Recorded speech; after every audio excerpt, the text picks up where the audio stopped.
चलिए दोस्तों, आपका फिर से स्वागत करते हैं हमारे YouTube channel amazing movement number 1 में। आज हम आपके सामने मिस्र की मम्मी के बारे में कुछ अमेजिंग बातें लेकर आए हैं।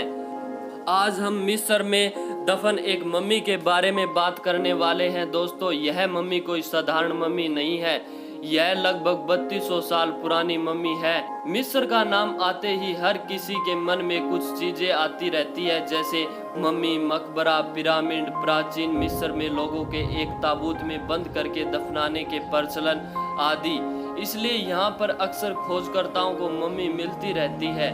कई खोजकर्ताओं में से ऐसे हैं जो दिन रात करके एक मम्मी को खोजते रहते हैं। कुछ सालों पहले मिस्र में एक ऐसी मम्मी मिली, हालांकि ये मम्मी दूसरे के मुकाबले काफ़ी अलग थी। कहा जाता है कि जिस किसी भी व्यक्ति ने इसे छुआ वो कभी जिंदा नहीं रहा। दोस्तों, हम जिस मम्मी के बारे में बात कर रहे हैं वो मिस्र के सबसे कम उम्र के राजा तुतैनखामुन की थी।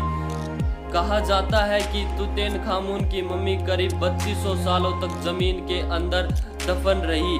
ब्रिटिश पुरातत्विक हावर्ड कार्टर द्वारा किंग्स की घाटी में 22 नवंबर 1922 में खोजा था।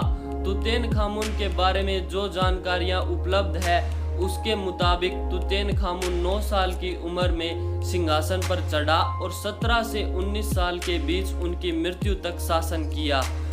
कहा जाता है कि तुतैनखामुन की मम्मी की खोज हुई तो उस दौरान उसकी कब्र के नीचे से खोजकर्ताओं को एक रहस्यमयी सीढ़ियां मिली, जिसके जरिए वो एक कमरे तक पहुंचे। जैसे ही पुरातत्ववेताओं उस कमरों में गए वो हैरान रह गए, क्योंकि यह कमरा सोने चांदियों से भरा हुआ था।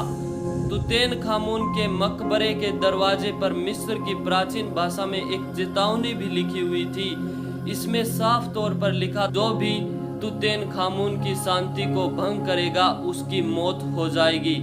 लेकिन पुरातत्ववेताओं ने इसको नजरअंदाज किया, जिसका असर ये हुआ कि हावर्ड कार्टर की टीम के सभी सदस्यों की एक एक करके कुछ ही समय बाद मौत हो गई।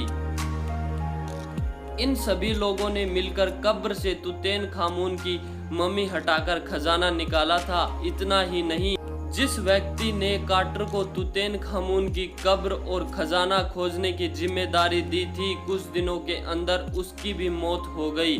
कहा जाता है कि इसके बाद जिस भी व्यक्ति ने तुतैनखामुन की मम्मी को देखा वो पागल हो गया या फिर किसी कारण उसकी मौत हो गई। इन सभी घटनाओं के बाद से ही इस मम्मी को रहस्यमयी माना जाता है और इसे शापित भी माना जाता है। दोस्तों, हालांकि कहा जाता है कि इसके कुछ दिनों बाद इस मम्मी को वापस ताबूत में रखकर उसी जगह दफना दिया गया था, लेकिन बाद में लॉर्ड जॉर्ज कार्नारवन की बेटी लेडी एवलिन के आदेश पर इसे वापस कब्र से निकालकर लंदन लाया गया। लेडी एवलिन इस मम्मी से काफ़ी प्रभावित थी कि हर दिन इसे देखने म्यूजियम जाती थी। एक दिन मम्मी को देखने के बाद उन्हें अचानक दिल का दौरा पड़ गया और उनकी मौत हो गई। आज की वीडियो में दोस्तों इतना ही। फिर मिलते हैं एक नई अमेजिंग जानकारी के साथ।